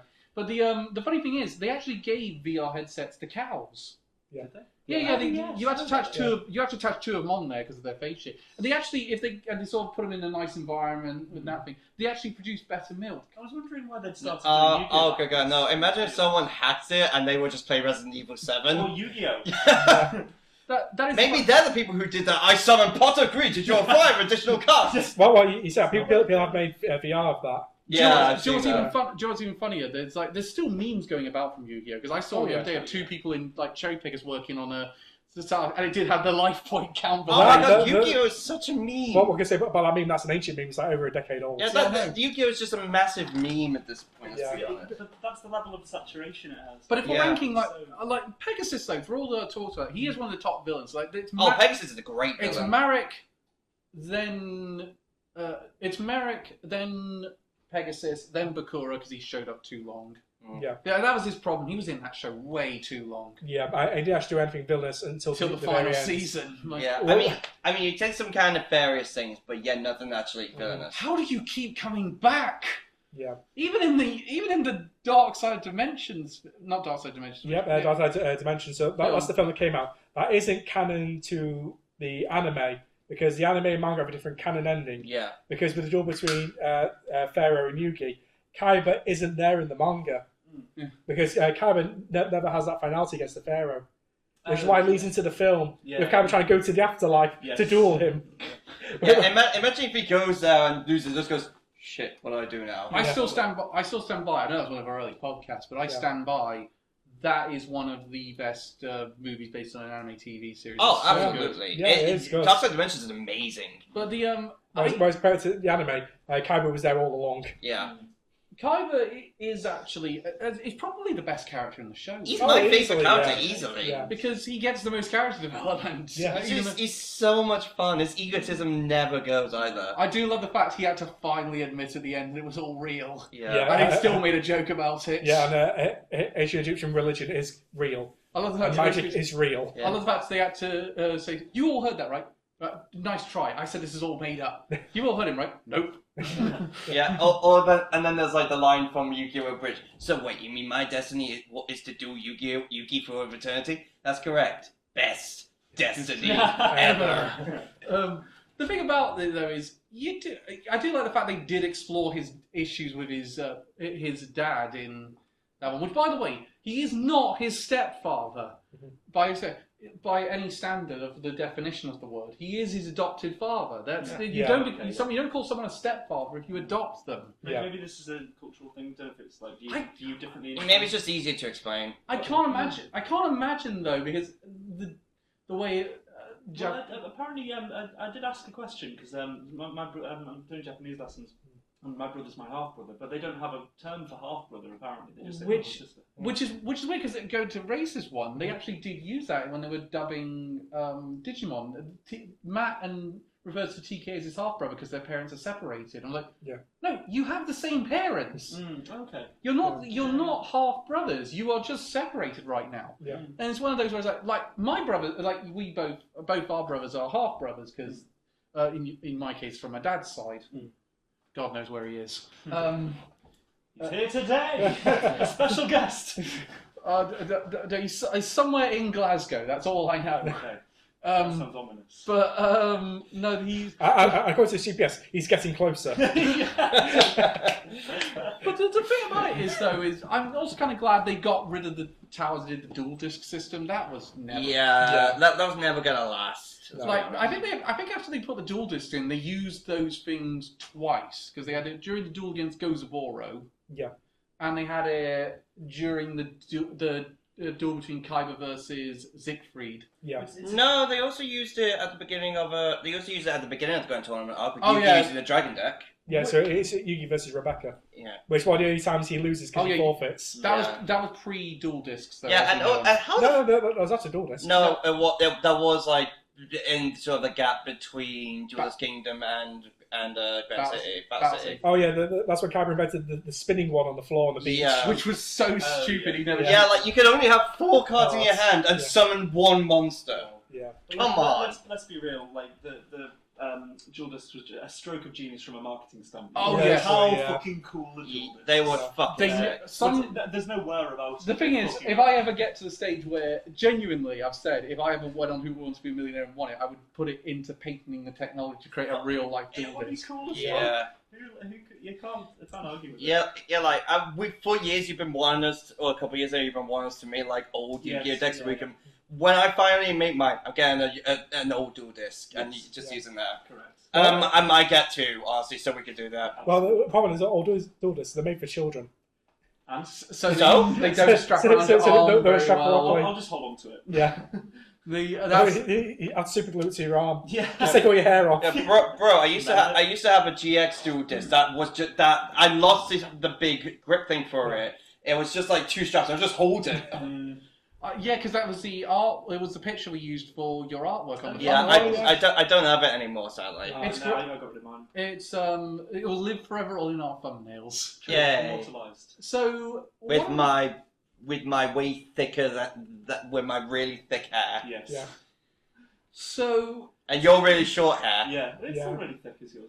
Not that as thick as that. No, true. I forgot to take that one. I look like a fucking Yu-Gi-Oh villain. yeah, it's funny because you can easily identify. My hair is as thick as the first villain in Cardfight Vanguard G. You can still probably Look identify. him up if you It's want to. It's funny because you can still probably identify me, Reese, and Elliot from the thumbnail pictures. We really can't identify Ren. Yeah. Which, by the way, if you watch this, we got the newly better aligned thumbnail that Ren worked on. Hey.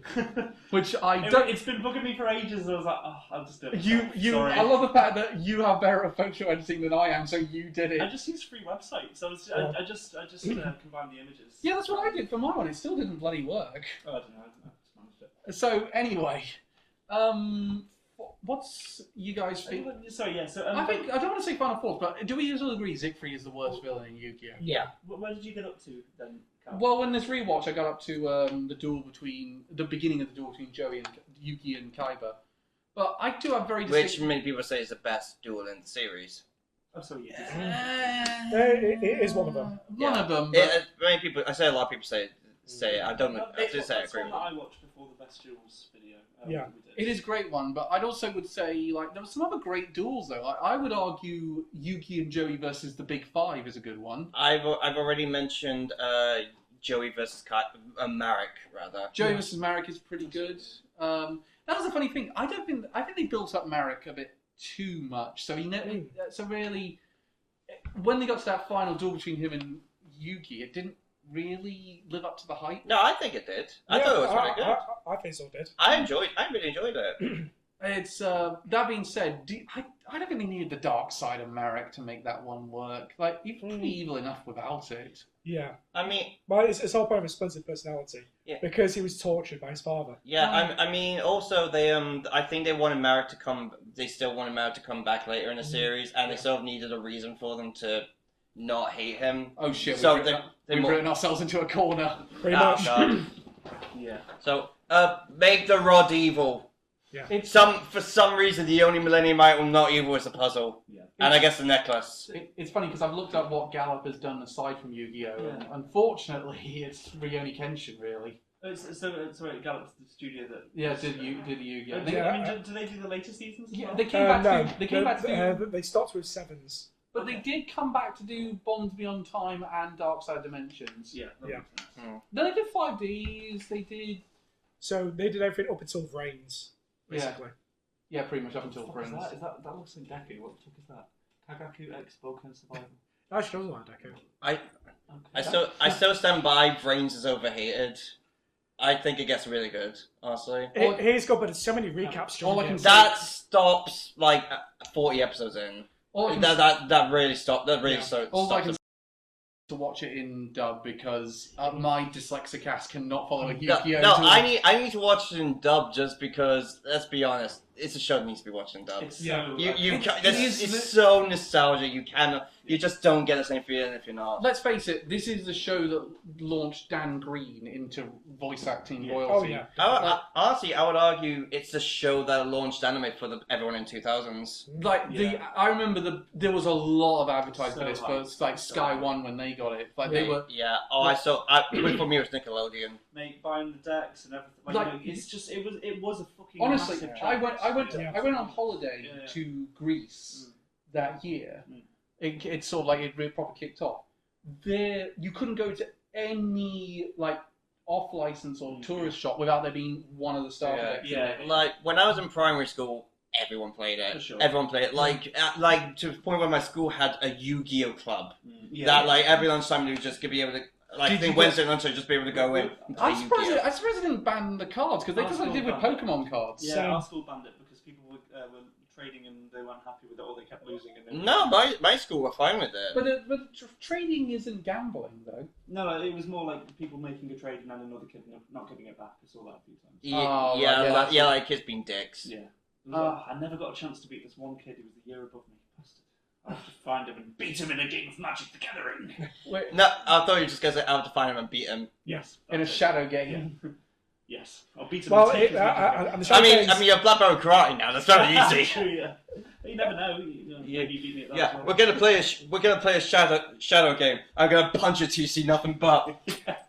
Well, talk about the big changes though. The Shadow Realm is dub exclusive. Yeah, it is. Yeah. And like that's Because become we like characters. it's essentially gone to the point where that's kind of canon now. Yeah, oh yeah. That's like it's become a part of the official canon. I think that Like- was a better choice to be honest. Like there's a reason one of the biggest memes that came out a few days ago was I'm gonna take you to the Shadow Realm, Jimbo. Is there? I mean, what else more is there to say about Yu-Gi-Oh? Like it is. It's iconic. It is. It's such a good anime. I would say out of all of these four, it is the most iconic one. And it's Oh. weird to think it's now been 25 years since. The anime first came And out. And we heard one of the best dub themes of all time, Mm. which got ruined in the Battle City arc. I'm glad they went back after Yeah. that. You also still see people continuously dressing up as characters from Yu-Gi-Oh. Yeah. Less so, I think. Oh, I mean, you still not see. prominently. I mean, in fact, you still see people referencing the show. Oh yeah. It's I was also amazed. Another one where the shit didn't sell because you never saw Yugi and Taya get together. yeah, true. Kid series. Yeah, to be Yeah. fair though, it definitely made it clear she was into. She was into the Pharaoh. Yeah. No, there was a little bit of an implied thing that they would get together later. I mean, she was planning on going to America to learn to be a dancer. That wasn't really gonna last. Which was in the original manga. Yeah. Which I found. But the thing I found surprising there was they had the whole thing of she was too young to get a job. But I was like, no, I'm pretty sure in Japan you can get a job at that. I mean, that can't be right. We saw her working in a burger store. And there's so many anime. In the actual anime as well. yeah, but that's Yeah. why she was trying to avoid Joey and Yuki bringing it up because she was trying to save up money that way. But it was one of those things where I was like, yeah, but again, I know in America you can't get a job at that age, so that's why they would have made that change for the dub. But what? Maybe just embarrassment. She didn't want people to know she was working at a burger joint. But I checked the original manga. She does say it in there as well. But Really? was Yeah. was that in the 90s and they changed that since? Maybe. I'll say someone's bound to know, and that'll be I get us. And that'll be the only comment we'll ever Yes. get And ever. it'll be like an essay level. Level. we're And just, actually. nothing else. Please, if you want to prove us wrong, say in the comments and we'll ignore them. To borrow one from Season 5, it'd be nice to actually get some letters. I mean, well, apart from, well, you know who you are. And I tried it and it was a disaster. Yeah. Yeah, say in the comments. In the next episode, we'll call you out and say, nerd! No, that's a term of endearment, because obviously. No, I'd say because it's Bro, this is our job. Of course, it's a term of endearment. it would be better than when we had to keep getting rid of the bot accounts on our live stream. Oh god, Yeah, fucking hell. And thank God we haven't got anything since we've started live streaming. Yeah, no, the COVID lockdowns aren't a thing anymore. So. Well, that's partially because the only viewer consistently showing up is Reese. Yeah. He's only there because he's contracted too. And we love you for it. Yo. So yeah, Yu-Gi-Oh, probably the most iconic out of all of these. Yeah, it's still going even now. There's not been a new anime, but the card game's still going. Oh yeah, well, I mean, Konami's never going to let No, them seriously, It's like the big cash cow at the minute. Last time I was at Gamers Lodge when they were having an event for a new set, it was huge in there. They get a lot of people there. Yeah, like I think it's even bigger than a Magic the Gathering pre-release. Yeah, like it is essentially Japan's Magic. Let's face it. When it comes to the order of like the player base and the money that goes back and forth, Pokemon's probably at the top. Less on the money front, but in terms of the player base, I think very much on the money front. That's the game that's primarily known for scalping. Then you have Yu-Gi-Oh! I'd say second. No, it's Pokemon, then Magic, then Yu-Gi-Oh! Yeah. The free for players. And I've said that, but how much money they've already announced they've made on the Final Fantasy set? Yeah, what was it, like a month or so, or 2 months? They announced. We've still got the receipt. I've still got the receipt of how much I spent on the Sonic cards. Yeah, 500 quid. I think they announced Lord of the Rings set reached like 200 million or something like that after about like 2 months or maybe a month, and then for Final Fantasy it was literally day one. Yeah, that's how much they've made on pre-orders. Insane. Do you think I feel like those three though have such a monopoly on the market now that another card game would strike? I know One Piece is kind of getting in there. Vanguard's still doing well. Yeah, in Japan. Yeah, so globally fourth is actually One Piece now. Most total players. Yeah. It's overtaken Digimon. When I went into my local game a couple of days ago and I saw One Piece decks, I was just like, oh wow, that's weird. I still have a grudge against One Piece because I hate the fucking borders of them. There's nothing piratey or fantasy about it. It looks like Digimon. Yeah. And it just, how high is Digimon in the global market? It's fallen down now below One Piece. So it's probably about 5th or 6th. Still high. Yes, probably then Vanguard's still pretty high. But it's still massive in Japan. Yeah. Can you imagine a timeline though, where they said they weren't going to go down the route of the card game? I wonder where Lorcana is actually. Lorcana's got to be pretty high. Lorcana's probably got to be pretty high, but can you imagine though what would have happened if they didn't say the card game is the route we're going to go down with the marketing for this? Yeah, I don't think it would have gone as big over here at least. I think Digimon's done such a good thing as far as its card game, like because it's so evocative of the show and like all of your favourite monsters and the it's would you say One Piece does that or? I have a personal grudge against it. I think One Piece card game design, like visual design, sucks ass. Except for the collector's cards, but even then, I mean, the artwork's good, but it doesn't match the show very well. It's not to my taste. Yeah. So what is? It also uses that weird resource of Dom. Yeah, it's I mean that's from the show, like but it's weird though. One character says it. Don is like an equivalent of like Bam or Pow or something, so it's like an energetic word. In fact, one of the characters says like do it with a Don, meaning like do it with Bang, basically. Do it with the dong. Oh my. Do it with my dong. Well, it's just where they decided to make that the resource for the game, though. Well, yeah, because what would they use? I mean, gold, maybe? Bounty? Yeah. I mean, there you go, 2 better ideas than fucking Dong already. I'm surprised they never went down the road doing a JoJo card game, because you've got so much to draw on for that. Yeah. You do. I don't know. I mean, Bushiroad, the people who do Vanguard, has another card game called Vi Schwartz, which is literally just anime reference. Yeah. The card game. Yeah. Like, I remember a while ago they did one with Rascal Doesn't Dream of Bunny Go Senpai. They've done one with Sword Art Online and Log Horizon. They've done a lot of them with that one game. Oh, so that's where Magic the Gathering got the idea from. Sorry, I've never shared previews. And just quickly as well before we move on from Yu-Gi-Oh, once again, rest in peace, Takumi Takahashi. Ozzy Osbourne. Sorry, but also. But yeah, sorry. Yeah, we already did a whole thing on the last night's live stream about that. No, but like I said, also the best Yu-Gi-Oh character, Ozzy Osbourne. Yes. Yeah. He's got to be appeared in something. At least been referenced. He definitely. Tell me he's got Trainroid as one of his cards. True. So what?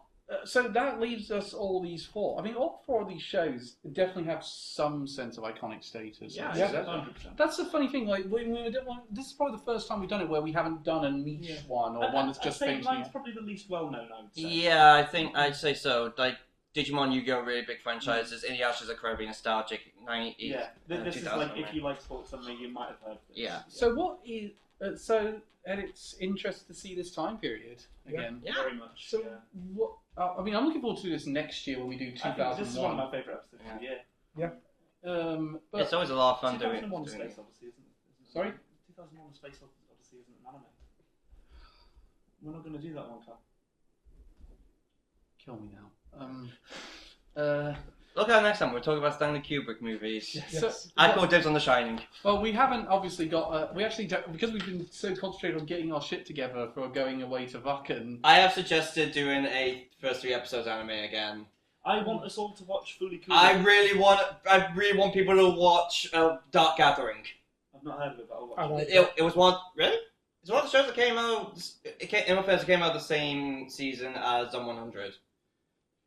Well, in that case, I probably watched it and forgot about it. Oh yeah, I mean, if you want to do a movie, Cal, Spirited Away came out in 2001. We'll come back to that later on that one. Samurai Jack. That's pushing it. Yeah. But Sorry, go on. Helsing. let's The talk. original. Oh Original god. Helsing. I have the DVD for that. I watched that. Oh, mate. So you might as well do the whole thing with Fully Cooley because it's 6 episodes long. Yeah, I think that'd be a great one-episode thing for us. So- I love Fully Cool. Maybe, I mean, I remember first point last year. I did one for Bunker Stray Dogs, so I might as well do it for that. How does Fully Cooley hold up? 20 years. I mean, have you guys seen it? No. Yeah. Oh, you've seen it recently. It was a long time Cal, ago. you've seen it, haven't you? It also Oh, yeah. got a sequel. Yes. I've never seen it. Yeah, None of them are good. Season 2 and 3 came out. Do you know what's around the amazing same though? time. It would be an extension of this one because Fully Cooley came out in the year 2000. No way! I didn't know that! Oh. Right, we got to do that one next I time. love Fully Cool. How did Fully Cooley 25 years later? So good. Yeah. So good. Sorry. I think Because that's one we can't avoid now. Okay, okay. In that case, October. I want to talk about Dark Gathering. Okay, October we'll do another first 3 episodes, I think. Yay! And so Because I've been reading I've been fully caught up with the manga for that. Oh my god, it's so good. so we'll be back at the end of all. Original Fruits Basket. Yeah. Oh. Sorry. Okay. We'll do 2001 next time, but next year. But anyway, thank you very much for joining us. We'll be back next month, obviously, with our talk on Fully Cooley 25 years later, because we really made a mistake and missed that one. Yay! One of them. Goodbye, everyone. Goodbye, everyone.